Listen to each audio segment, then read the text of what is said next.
You know we're recording about favorite albums. We should have done one. We should have done our favorite albums, because today, on Keeping Up with the Cardassians, an affiliate of the Odd Pods Media Network, we have a very special episode.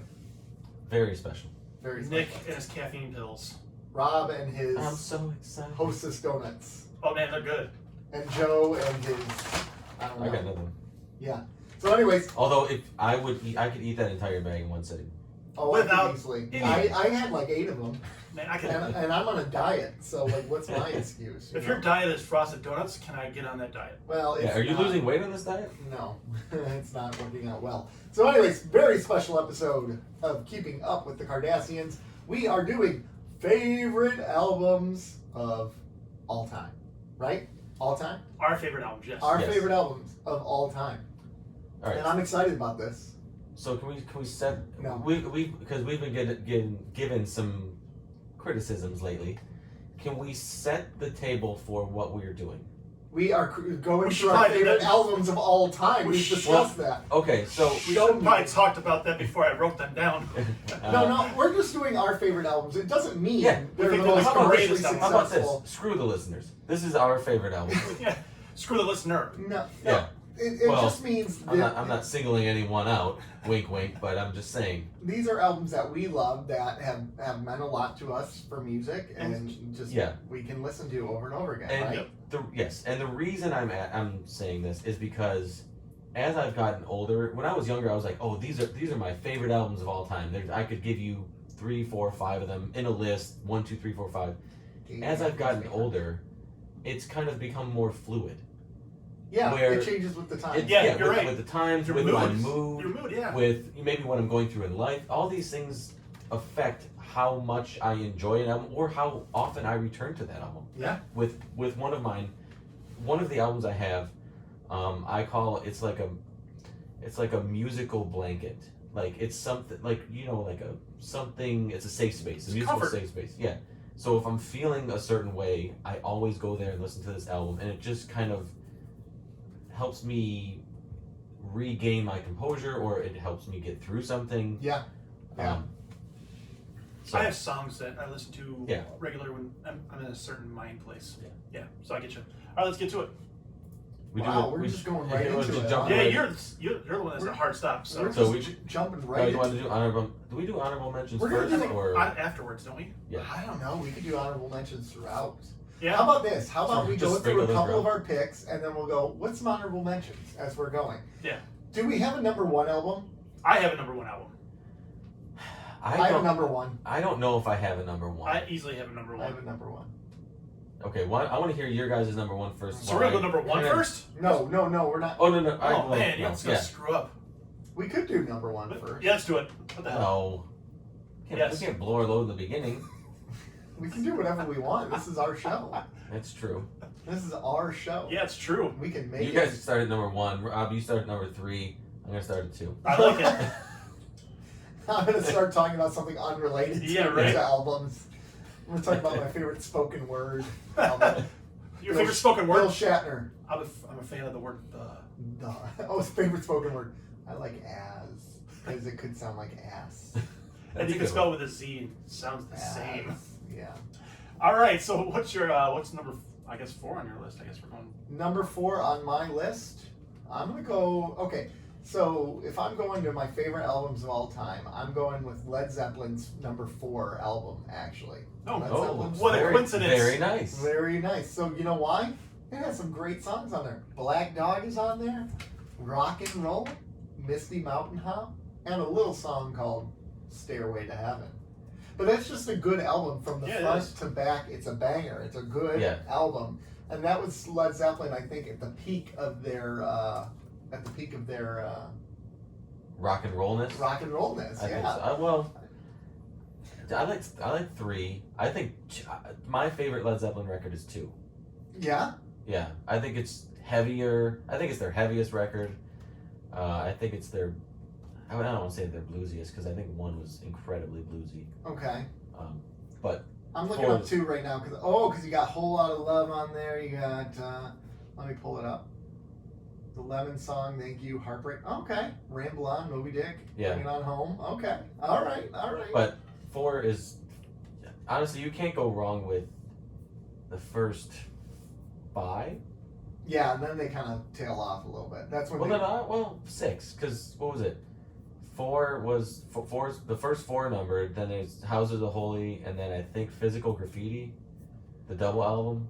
Yeah, I think so. And that was ambitious, but they pulled it off, and I think that was their last great studio record. So actually, the album that I said is 4 is technically Untitled, just for the record. Yes. Yeah. Well, I mean, technically, the first 4 are Untitled. yeah, they are. So no, but they have one. Like Led Zeppelin 2 has 2 on it, and 3 has 3 on the album. Does it? I think. I don't know. But their last album was 82, which was Coda. Yeah. Anything good on Coda? No. I don't recall. I think Jimmy Page was basically incoherent at that point. Yeah, they were done. Well, they really did. They moved off of a lot of his like major guitar parts. Yeah. Mm-hmm. Because he was too drugged up Yeah. to really be as consistent as he needed to be. Right. So he was kind of done at that point. But Bonham was heavy into drugs and alcohol. They just weren't. they were done. Yeah, they were done. They were really They were in a bad spot. They had gotten to the point where they had to have security for all of them to keep them apart from each other. I didn't know that. Like they had their own security because they were just gonna beat the crap out of each other at all times. They were not in a good place. I think they're fine now, but they were not fine. They were not fine at all. Took them a while to get there. Yeah, it did. It did. I don't know how I'm going to come up with 4 records here. Let's- I don't know how. Right now, I'm looking at the one I wrote down, and then I'm looking at my honorable mentions, going, this is tough. You can't do this. I already started. I gave All you right. so Yeah. give me another one. Okay, I'm gonna give you one. Okay. Continuum by John Mayer. It's his 3rd record. Uh-huh. It is. Is it called 3? No. Oh. It is. It's called Continuum, Yes. idiot. It is arguably. I mean, it is a perfect record. It's a perfect breakup record, and it is I think it is the peak, not his peak evolution, but he had evolved from his first record. Yeah. His first record was like these pop radio hits, and it was pop radio perfection. It was so good. Yeah. His second record, Heavier Things, was like, okay, that was cool, but I have this other like not serious side, but I can play guitar. Yeah. I can play electric guitar. I can write these tunes, and this 3rd record is him becoming the John Mayer that is around now. Huh. You know what's fascinating is I thought this would be a highly rated album, but Meta Review gives it a 67 out of Metacritic gives it 67 out of 100. They're idiots. Rolling Stone gave it 4 out of 5 stars. They're idiots. Entertainment Weekly gave it a B minus. They're idiots as well. Did they rate it an 8? And some I would do it 8 out of 8. Yeah. 8 out of 8. You don't know that my rating is 8 out of 8. That is a good I know album. what I'm if looking it's a at. visitor. So initially, I'm like huffing because there's just something. The name makes me think and he yes. sucks. Kind of Yeah. like if I go Nickelback, I'll go. Oh, that's. I know first, it's not- that's offensive to me. No, I'm not saying Oh, that. Joe's offended. I'm Go not figure. trying to put them in the same stratosphere, but you know how a name automatically gives you. Like you and Dave Matthews Band. Yes. Yes. And me and the Beatles. But Idiot. John Mayer is. He Yes, he just did Yeah. it to John Mayer, his own choice. No, John but- Mayer. a lot of the criticisms of him are valid. Yeah. I won't say that they're not. I think he has grown a lot over the last 10 years. Yeah. 10, 11, 12 years. I think he's grown a lot. Personally, I think he's a bit more self-reflective. But that being said, in his younger days and probably through Battle Studies, which is the record after this, Yeah. which is where he got into some hot water with his Playboy interview. I think since then, I think he has really grown. Okay. But those criticisms that came before are still valid. You know, you absolutely warranted. He was young, arrogant, cocky. He was an asshole. Yeah. But yeah. he's super talented. I mean, he's a guitar. He's a living guitar hero right now. Yeah. He's an amazing guitarist, and these songs are, I think this is, I go back and forth between Continuum and Born and Raised, the album 2 after this one, as being his best.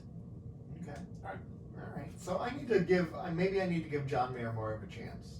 Is that what you're saying? Go into it open-minded. Yeah, I would, and if you would like, I can give you some. Can you make me a playlist? I've enjoyed a lot of your picks so far. You've turned me on to some good music. Okay.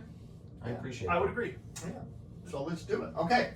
What do you got? All right, so since we started this conversation, I've changed my fourth one like 5 times, literally. So I'm gonna go with my most recent, which is Hootie and the Blowfish's Musical Chairs. Okay. Their third album, which was not incredibly popular, this went out where they started to disappear, but it has, and the reason I changed it to Musical Chairs is because I was thinking about there's 3 songs in particular on the album, which are just lights out, and it's an emotional album. Those particular songs stand out because of that reason, and it still has that Hootie feel, but they kind of went away from the rocky feel and more of a bluesy type of loose feel. Yeah. So they changed modes, and it's an underappreciated album by every stretch of the imagination. Yeah. But I was thinking about where these albums sit for me in my emotions, and I think I said with Hootie and the Blowfish's Musical Chairs. Okay. They got the song Only Lonely on there. There's just some really fantastic moments on that album that really make it stand out. And as much crap as I get for loving Hootie and the Blowfish, people should give them a chance because their later stuff is really good. And this album in particular is the pinnacle of what they've done, in my opinion. Well, and I was one of those people who gave you crap, and then one day I decided to create a Spotify channel based off Hootie and the Blowfish, and I found myself really enjoying it, right? Because the only thing I immediately think of with Hootie and the Blowfish is Which is unfortunate. Although it's just a good song. Really. Yeah, that record it was an absolute smash hit. Which I think in the long run, I think is almost detrimental to the rest of their musical career. Well, did you ever hear the story about their second album and how they called radio stations personally to tell them to stop playing the stuff from the first album so they can get a break before they released the second album? Yeah. And Fairweather Johnson was a really good album. It didn't have the same playability as the first one, but it was still really good. And so they were begging radio stations to stop playing their music because they knew people would get burned out on it before they released the second album. Right. And then the Friends soundtrack came out where they had that song, it's escaping me at the moment, but that song started playing a lot. And they're like, we want to give people a break from us so we can then release our second album. And they didn't get it. And that's what happened to them. But Home Again on Musical Chairs, fantastic. I already mentioned Home Only Lonely. Some of the Closet Full of Fears. There's just a lot of good tracks in that album that I mean, they just knocked it out of the park, and I think people should give them a chance, in particular that album. I didn't realize how early they had come out. I didn't realize they were the early 90s. Yeah. I was thinking they were mid to late 90s. Man, so many people had 2 copies of that first album on accident for whatever reason. Yeah, that's crazy. I didn't know that. Okay. All right, cool.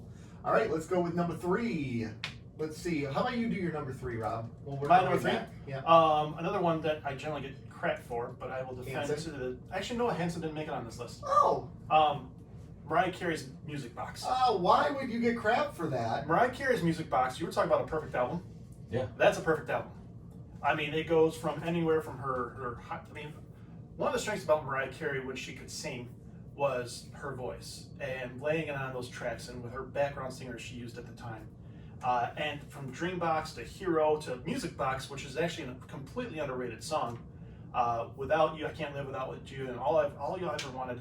It's just, she does what she does. It was a transition to more of a pop sound than her first 2 albums, which the first 2 albums had more of a soul type of feel to it. Yeah. Which I missed, but this album transitioned well to the more upbeat poppy stuff you heard, but she still used her voice. There was still emotion in it, and it was the pinnacle of Mariah Carey. This is the one that had Hero on it, Yes. Right? And if you can't appreciate that song, you're probably going to hell. Yeah. Yeah. I mean, they're probably going to. Odds are most of these people listening are going anyway. But yeah, a lot of people like Music Box is such a quiet song, but it's so good if you give it a chance and actually listen to it. That it's really, really good. And here's a really important thing about Mariah Carey. She writes her own lyrics. Yeah, and she produces all her music too. So while she worked with producers, especially back then, she still kind of guided the music. Yeah, she still had a creative and artistic vision. Yeah, that she wanted to still be present, and even though her husband was a psychopath. Yeah, controlling, manipulative. Who was her husband again? Walter Stefan? No, that was his Tony, producer. Tony something. Okay. Shoot. Walter was her producer at the time, which ever since he left, Career went down. well, her quality went down. Yeah. Well, there, Tony Mottola. Mottola, yep. We've had this discussion before. Like, it was an abusive relationship. Oh, it sure was. Maybe physically, but Yes. especially emotionally. Oh yeah. But you can't argue with the results. That music was so good. The music that came out of that. And then the next album too, One Sweet Day. So You know what's fascinating is I'm looking through all of her albums, right? And her early albums were all written by her. The later you get, the less of the songs are written by her. Maybe that's part of the problem.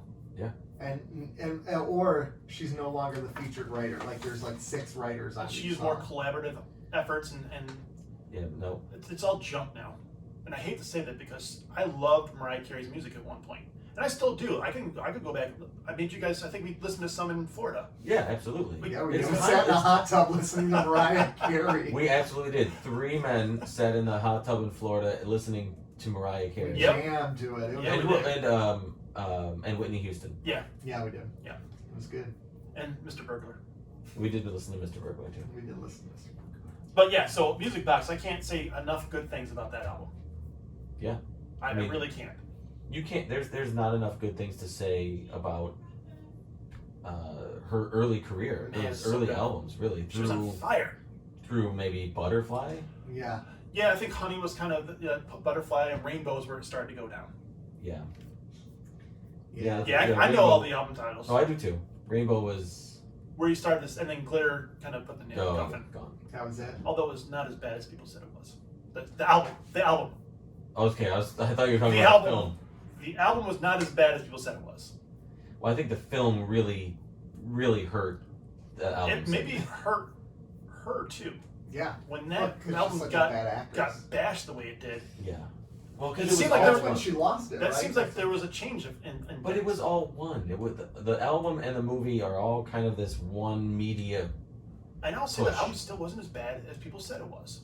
But she's a terrible actress, and the movie got rightfully panned. Yeah, it was terrible. Yeah. I saw it in the theaters.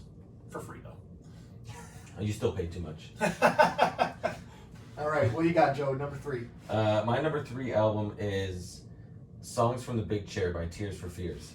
Oh my gosh, that's a good one. So this is the album I was talking about, which is my musical safe space. Okay. Whenever I'm going through something, I put this record on, and nothing else exists while I listen to this record. Oh, that's such a great song. So it has 3 major cornerstone singles of the 80s.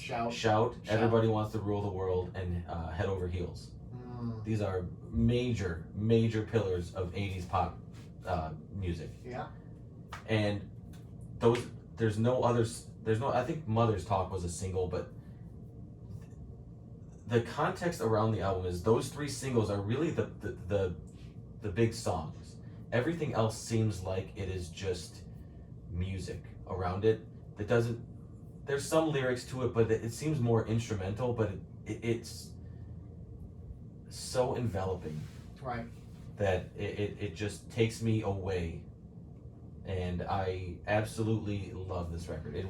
This is the one that will never ever stray from my favorite albums of all time. Everything else is fluid based on maybe there's a lot of newer records on here that I've come to listen to in the last maybe 10 or 15 years. But this one will forever be one of my favorite records of all time. Mm-hmm. It's a good record too. Like it's solid. I don't know it at all. After that, You- there's not much going on. Do you for know that. any of the singles? No, I don't think so. I think If you I heard would. it, maybe. Yeah. Yeah, but off the top of my head. Shout, Yeah. shout, let it all Oh, yeah, out. okay, These yeah. are the things. Huh? You Come know. on. Yep, you know all 3 of the singles. Everybody wants to. Oh, yeah, so yeah, rule the okay. world. Yeah, I know the singles. You know. But what I'm saying is really, it is kind of almost those 3 singles are the only true songs, quote unquote, or singles, and everything else is just built around it. But it's this perfect musical album. I like it. I love it. All right. So my number 3 is actually by the Eminem, and it's the Eminem Show. All right. I know, like, not everyone's an Eminem fan. Okay. I just had a discussion. Oh, he did it! He did it! I want you to understand one thing. Eminem will always have a special place for me because he grew up where I grew up. He lived on the same street I did. He went to the same high school I did. He understands. A lot of people don't really understand the way I grew up, and if you listen to Eminem, you can understand it a little bit better, which is fascinating. But there's some really good songs on there. There's like Square Dance is a fantastic one. White America is a wonderful knock on what our country is today. I love that. But there's like the popular hits, Without Me's on there. Sing for the Moment's on there. Till I Collapse is another good one. Superman, My Dad's Gone Crazy. It's just a really good album. It's Eminem before he went completely, like he got to the point where he was so angry that his music wasn't good anymore and he was on drugs and he was having an issue or whatever. But I feel like this was the best album that he has had, and he's not gotten back there to this point. But why were you sighing? Oh, I was just saying because I had a discussion about this album last night. Did you? With who? With Russ from Infectious Groove Podcast. And Also, Odd Pods. also on the Odd Pods Media Network. Yeah. Shameless plug. But we were discussing Eminem briefly, and I am one of the very, very few people on this planet that likes the album Relapse. Yeah, you are. And I said, without a hint of irony, that I think Relapse is his 3rd best record behind his first 2. Okay. And then I would put Eminem Show 4th. And then I think... Recovery was really good, wasn't it? I thought Recovery was garbage. Wait, what is Recovery? What is on Recovery? Exactly. What is on Recovery? I would know if I heard it. Let me look at it. To me, there's no memorable beats on any of those records. Although there are tons of memorable beats on Relapse. It's a criminally underrated record. And the reason it gets hate is because that was his I'm coming off of drugs, right? That was the record he came out with, I think, after he had gotten sober. And he was doing this voice that it kind of sounded like Triumph the Comic Dog. Yeah. But and I will say that it is kind of prevalent. It is kind of there. He was doing it. But to adopt this accent and still put out a record is a feat of its own. I'm telling you, it's criminally underrated. I mean, he even hates that album. I know he does. Yeah, he sings about it. Yeah, he raps about it. He's talked mad shit about that album, and I'm one of a handful of people on this planet that like that record. Oh, see, I looked at Recovery. I love Recovery. It's a really good exercise album. But it's not my favorite. Yeah, because I run to turn it off. I will run to turn this record off. I do, though, think by far the Eminem Show is his best album by far. Not even close, personally, for me. Yeah, honestly, if you can have your pick of the litter of the first 3, those are amazing. Those were all really good. Yeah. But I loved it. And it came out when I was in college, I think it was. But yeah. 03, I believe. Yeah. So that's my number 3. What do you got? Number 2. Oh wait, would it be me now? I think it's you now. Yeah, we're gonna snake around. So. Number 2, I'm going with Bare Naked Ladies, Gordon. I think All that's. right. Oh gosh, right. that is such a. I've good got to album. listen to more Yeah. Naked Ladies. Yeah, I feel like you would love them. I think I probably would. I just haven't sat down and listened to them. They're just fun, catchy, wholesome. Yeah, but I don't like their stuff without what's his name left. Gosh, I don't know. Oh. They were really good in concert with Hootie. Yeah. Oh yeah. Yes, I've seen them a couple times. They were fantastic. Steven Tyler. No, that's Aerosmith. It is Stephen Page. Stephen Page. Stephen Page. I don't know why I said Tyler. Stephen Page. So I think Bare Steven Naked- Tyler's the most famous Steven, right? Steven Seagal. Tyler in Bare Naked Ladies would be interesting. Well, if they replace Steven Page with Steven Steven, Spielberg. Oh yeah, he's got you there. he's more famous than I Steven think. Tyler. Yeah. Oh, easily. I would say so. Anyways, this isn't about you. This is about me. Yes, So yes. Bare Naked Ladies Gordon has some great songs. Brian Wilson, I think, is one of the better songs I've ever Mhm. heard. I don't care who you are. That's a fantastic song. The lyrics are fantastic. I say the word fantastic a lot. That's one of my favorite It's words. fantastic That's work. fantastic. It's a great word. Just the musicality of the band is great. And, it has the hit, If I Had $1 Million on there, of course. That's one of Yeah. my least favorite songs on there. Like, Hello City is a really good one. It's Be by great. Yoko Ono. Yeah, Like, that's so good. is grade 9 on Gordon? Is this me in grade 9, baby? Yeah. This is me? Yeah.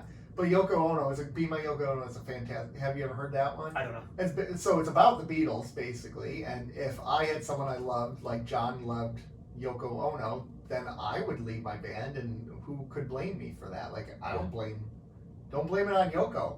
That's what I love about Bare Naked Ladies is they do have this reputation of being kind of silly and off the cuff, but if you really take a listen to their lyrics, they are fairly deep Oh yeah, they have some good and ones. introspective. Yeah, they have some really good ones. I think is that the one that has the flag on there? That might not be on that album. But they have one song called "New Kid on the Block," which is that's not on that album, but it's basically about being in a pop band, right? Oh, Like okay. what it's like to be in a pop band and how much that sucks, and how you try to be taken seriously yet no one will take you seriously. So, yeah, but I love that album. Actually, that was the first album I ever bought. Was Gordon, Very nice. as a younger kid. Was it vinyl, cassette, or CD? CD. Compact CD. disc? It was compact disc. Couldn't tell you what the first cassette I bought was, but my first 2 CDs were Boys of Really High Harmony and Mariah Carey's Emotions. Right. I believe I've said on the podcast before the first CD I ever bought was the soundtrack to the movie Crooklyn. Nice. Yeah, I think you have. I think it was on our movie soundtracks. Yep. So, anyways, Excellent choice. good one. I do think you would like I've got to give them a chance. It's a good, and they use the bass a lot in it, which is pretty cool. Like Yeah. the bass. The stand up? Yeah, stand up Nice. bass. Yeah, it's pretty awesome. I think if you start with their greatest hits, You'll send it to me in a text. yeah. If you start with their greatest hits, Yeah, like the old apartment and everything. Yeah. You would like that. I think you would really like that, and then I you own their can, new album, haven't listened to it. and then you can get. I don't like their newer stuff. But Yeah, I don't. I think You they guys lost sound something when old. Stephen I I don't like Page the new left. stuff. No, because Stephen Page left the band. I mean, he was kicked out. He was kicked out of the band. because he had a drug He problem. did. A drug problem or a drug opportunity? Drug problem. I think he was opportunistic, and it became a Yeah. problem. I would like to see them reunite, but I don't see that. I don't know if that's gonna happen. I think they hate each other now. Yeah. Did we talk about this before? How they reunited for that Canadian award Yeah, we ceremony, mentioned it. Yeah. and they couldn't even be interviewed together. Like they were interviewed together separately, Ouch. Oh, I didn't know that. Okay. but they did share a stage. They played 3 songs, But they wouldn't interview together. but they wouldn't interview together. But when they were on stage, it was just like it was before. The chemistry was still there. So I really do hold out hope. I think they can reconcile. well, And they're and he- Canadian, so And he says he Hey. has bipolar disorder, so that could That be, doesn't help. But since he left the band, he's been managing on treating it. And Yeah. I so- think time yeah. heals most wounds, and I think there will be a day where they get together. Maybe not to make a record, but maybe let's just go on a let's go on a tour. Let's tour the country one more You time. have your trailer, we'll have ours. Yeah, I don't think they're ever gonna be buddy like they No. were back Yeah. in the day. They're not But going to do a podcast together? probably not. No. No, they're not. If I had a million podcasts, If I had a million, nice. You should I'm just just- name podcasts. I'm just gonna start naming podcasts Yeah. from now on. So, anyways, All right, 2? All right, this is where it becomes murky for me. I can't. that leave- was mine too. That was Yeah. your 2? Yeah. Okay. Yeah. I don't know what I'm gonna. I mean, Just there's do so this. many. Yeah, basically I would. I'm gonna go with Dawes. Nothing is wrong. It's their second record. Okay. It is perfect start to front, or start to front, Start start to to front. finish, Nice. front to back, start to end, all of it. They're out of California.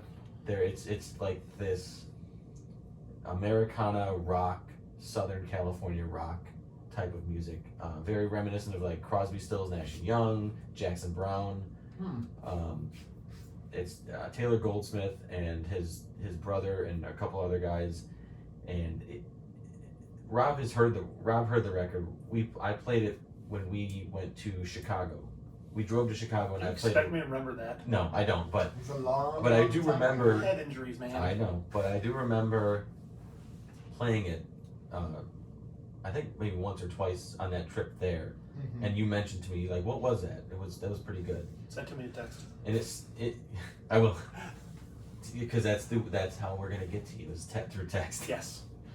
But I blind bought this record in 2010 That's brave. when it first came That's out. brave on its own. And I bought it on vinyl, and the reason I blind bought it is because one, the cover, and two, how it was pressed. Oh, okay. So it Yeah. was, the cover is this black cover with a kind of this reddish orange photo of the band during like a sound check. It's to this empty auditorium, and it says Dawes in like block letters and nothing is wrong, and it was pressed the vinyl was pressed a certain way that it caught my eye. I'm like, okay, I love the it just looked so minimalist and exact, and as soon as I put it on, it was exactly what I thought it would be and more, and it's been one of my favorite records since the first note. And it has the last song is called A Little Bit of Everything, and it's, I think, one of the most brilliantly written songs I've ever heard in my entire life. Nice. Nice. Good pick. I'm going with Tupac's "Me Against the World." Yeah, you are. Yep. I knew you'd do that. It is. You talk about perfect records. I mean, there's pure emotion. It's a rawness to the album. It's just, if you look at the title track, "If I Die Tonight" is one of my favorite songs ever. So many tears. F the World's on that album.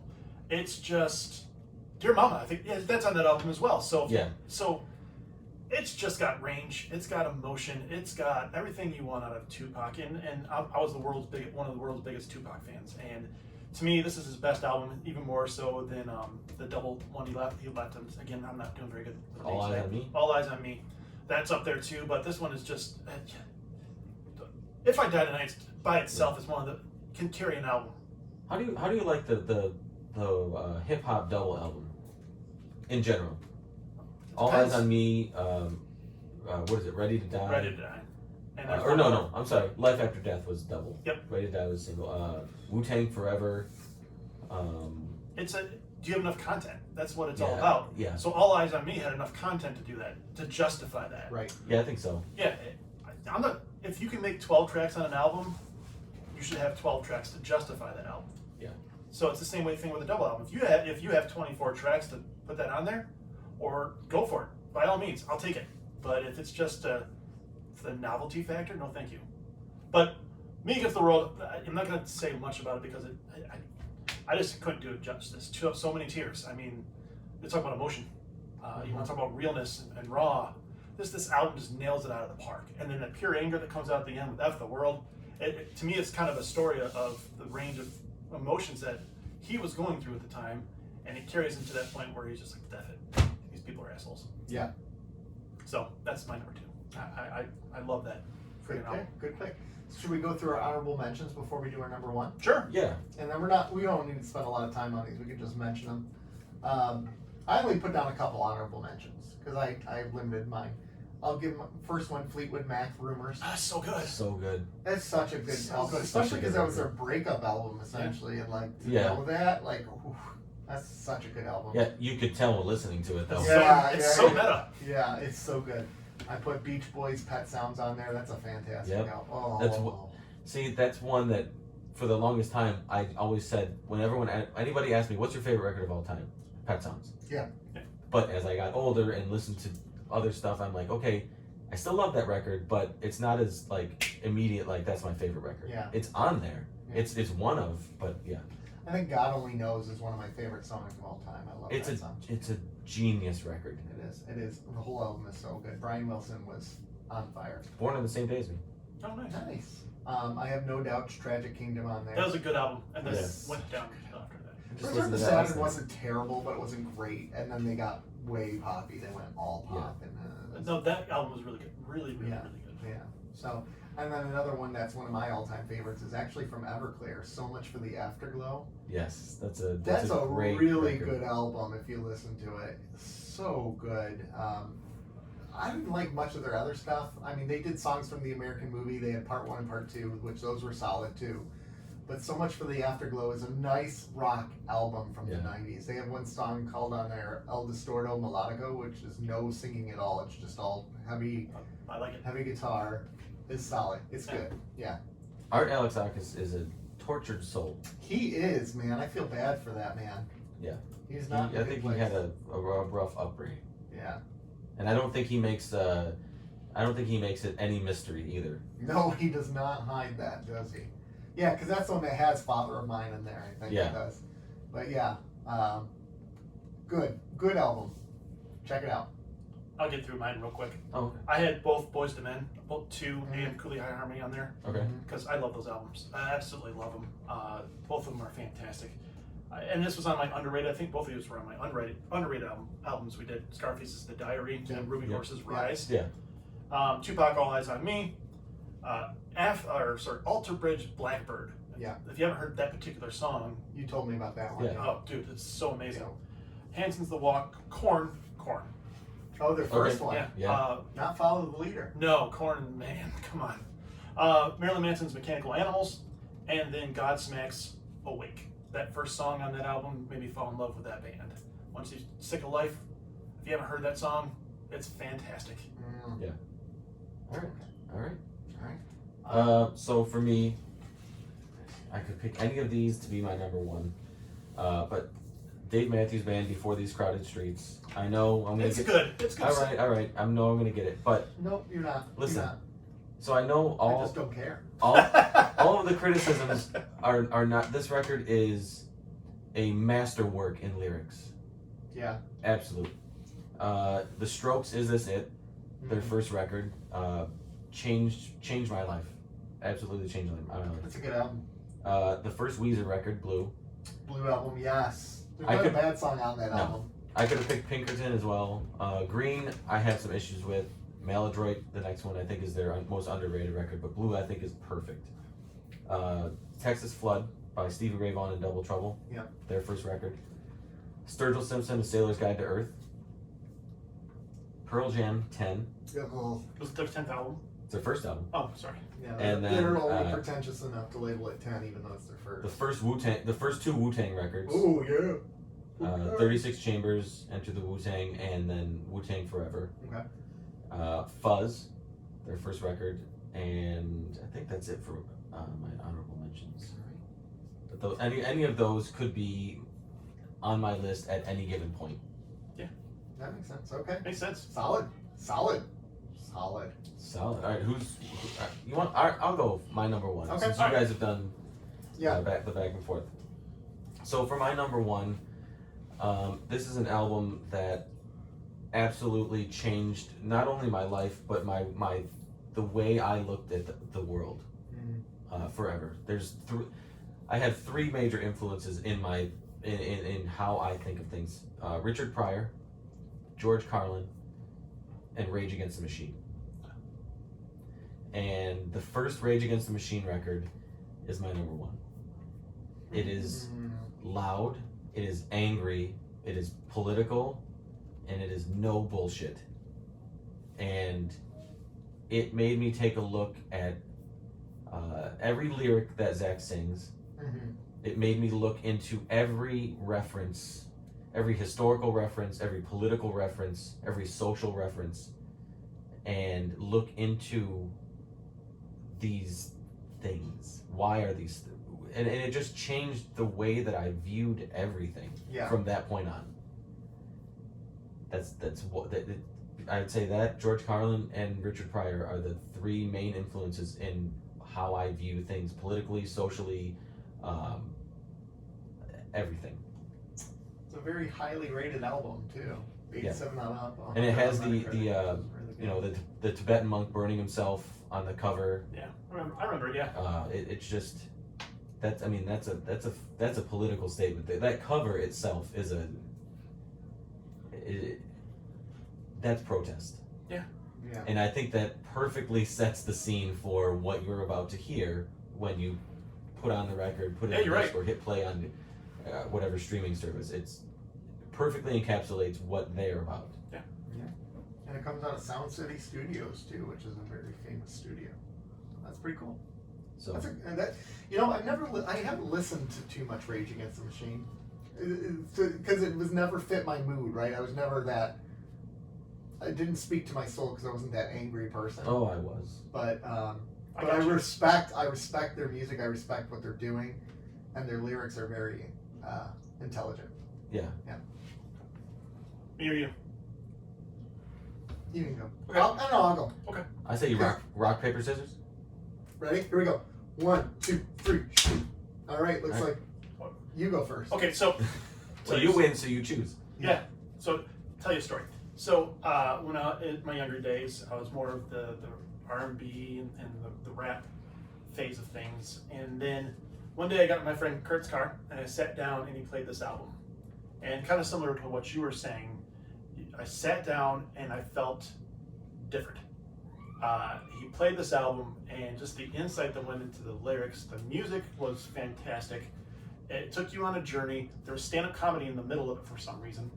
And you just kind of look at it and you go, what just happened to me? And so you're listening to this and you hear these different tracks and the way they looked at things and the way they spun things and then the intelligent, not only went to the lyrics but to the music itself, changed my music perspective on everything. And I saw what music could be. Yeah. And Tool's Einema. Oh my God. Yeah. I wrote it down. I And wrote it down. so- I showed it to I you. guess- And in all fairness, any two album could take all four on this list, to be honest. Yeah.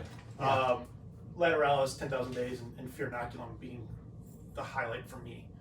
But so, I can't tell you what this album did to me. When I was listening to this, first, I was like, what the hell are we listening to? And then I was like, okay, I started listening a little bit more, and then I was like, what is happening to me? Yeah. Things are moving. I was like, you see those Tool memes where it's like before and after Tool? And that was me. I laugh at those every time because I just went, wow. Yeah. And so you're going through the tracks from Stinkfist and Eulogy to this day. That's not my favorite song. It's top 2. Yeah. 46 and 2, come on. That's And then a great song. so I mean, Hooker with a Penis. First of all, just song title alone. Yeah. Uh, you win the song title battle. Yeah, and then we're all fighting for second place. Bill Hicks is dropped into the middle of it, and you're like, what just happened? I And, love Bill and Hicks. who doesn't? And I can't articulate exactly the way I was feeling at the time. I need more of this. It was like cocaine at that point. At that point, I'm like, give me another one. Give me another one. Give me another one. And then you go backwards at the time because you had to wait another 60 years before the next album. Yeah. And I can listen to that album. I have a rule: don't ever turn off a Tool song. Oh, Ever. Yeah, ever. Ever. I will divorce you. I will kick you out of my car. I will not talk to you if you turn off a Tool song. Good. And Rob and I have been divorced 3 times. I tried to change three Tool songs. well, you got to wait 15 minutes. Yeah. Yeah, but that's the problem. Yeah. not so much at this time, but after that, yes. But so, man, it opened me up to a lot of different things in music and what lyrics could be. And yeah, I think around that time was the time Me Against the World came out. I think maybe it was a little earlier than that. That had a similar effect, but Tool brought it on its heels and said, all right, this is what we could be. This is, and how they looked at society and realized it was garbage, but was able to articulate that in their songs. God, I mean, it's just something else, man. It still blows my mind if I listen to that album and take some time to actually listen to it and go, man. Yeah. I don't remember a lot from being younger. Yeah. I remember sitting in that McCour, whatever kind of car it was, and just going, what the hell what just happened to me? I was like, I left my body and I was above it watching me from below and going, what? I was transformed. Nice. Wow. Man, I feel bad about my pick now. It's not like both of you, it like transformed you. Mine, I just really like it a lot. Nick's like, I like the songs. It has good drums. It's loud. And Well, this album was loud too, so. Yeah. All right. So. I think I know. I don't know. I think I can guess, but Yeah. Do you think you know my pick? yeah. What do you think my pick is? I don't know if I can get the record though. Okay. It's Foo Fighters. It is. Is it Color and Shape, or is No. it the one with the neck tattoo? No, it's not that one either, but that one is up there for me for album. It's actually the Wasting Light album. Okay. I Yep. love Wasting Light. That's one of their albums where they kind of go back to a solid rock sound. Yes. It's not pop at all. They recorded it on analog instead of digital, which is a big deal. They reunited with Butch Vig, who had been their producer on Nevermind. He's also the drummer for Garbage. Oh, Yeah. underrated band. Yeah. Yeah. So I just think it's a really great album. They have the heavy metal thrasher song in there in White Limo, which is Yeah. great. Like they just balls to the wall on that one. But like These Days is a great song. Our Landrail Walk. I mean Rope when Bridge is Burning. I just it's a good album from front to back. There's not a bad song on that album. And I remember I had that album on repeat probably for 6 months in my car, because that was back when you had CDs in 2011. So I had it on repeat in my car and I just played it nonstop. And I think I had always loved the Foo Fighters. I wouldn't have called them my favorite band until that album, and then that was what cemented them as my favorite band. But it very easily could have been. Now that you mention it, I'm surprised I didn't put that on my list. Was the album with the tattoo on the back? What was that? That's 4. Sorry. no. 3? Gosh, that's gonna kill me. That's gonna kill me. There's Nothing Left to Lose. Yes. Yep. That is a really good album because it's got Next Year, Generator, Stacked Actors. I mean, that's a good one too. I just feel like the reason why I like the Foo Fighters so much is I feel like they really put it all on the line when they play and they sing. I think it's really there's nothing held back. They feel the music. It's not like it's not a job to them. It's a way of life.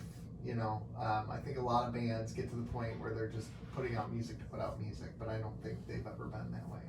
I enjoy it for that reason. Yeah, I agree with that. Even the stuff that kind of hasn't really struck, like what was it, Sonic Highways? Yeah, that didn't do it. It didn't do anything for me, but I love the ambition of that recording process, and the vision behind what they wanted to do. They executed it. And so they had their artistic vision and they executed it. I think they executed it as well as they probably wanted to. Yeah. Personally, it didn't do much for me, but you can tell that they're not just, okay, we'll hit the studio again for 8 weeks, and then we're gonna whatever we get out of there, let's edit that, and then we're done. Yeah. It was that was coming off of Wasting Light. Yeah. Which I think that's their best full album. Right. It may not have all of their best songs, but I think that is their best album. That's peak Foo Fighters. I think Foo Fighters doing the best Foo Fighters they can do. And they haven't reached those peaks since. Now, I still enjoy them a lot, but I don't think like Medicine at Midnight was I mean, it's fine. I thought it was better than Sonic Highways, though. better than Sonic Highways. They actually have also released a disco album more Yes, recently. the They have? DGs. Under the name of the DGs. It's all Bee Gees covers. The album is called Hail Satan. It's actually Hail Satin. Hail Satin. That's Hail hilarious. Satin, I'm sorry, yeah. See, I'd listen to that album just based on that principle. Oh, And and it's just for fun. They're not. It like, is, but it's not like It's done. it's not done, ironic fun. It's them paying homage fun, yeah. Right. Yeah. Yeah. But which is awesome. It's fun. It's fun. Yeah. All right, gentlemen. We have done all of our number one albums. We're 48 minutes, and it's time for us to go. All right, I'll put together a little playlist. We say this all the time, though. Do we ever? Yeah. Okay. I put together a playlist, Okay. All right. and for this one, it'll be all Tupac and Mariah Carey. All Tupac and Mariah. Sounds good. All right, everyone. It's been great. Have a good rest of the day. Take care. Bye. Bye, guys.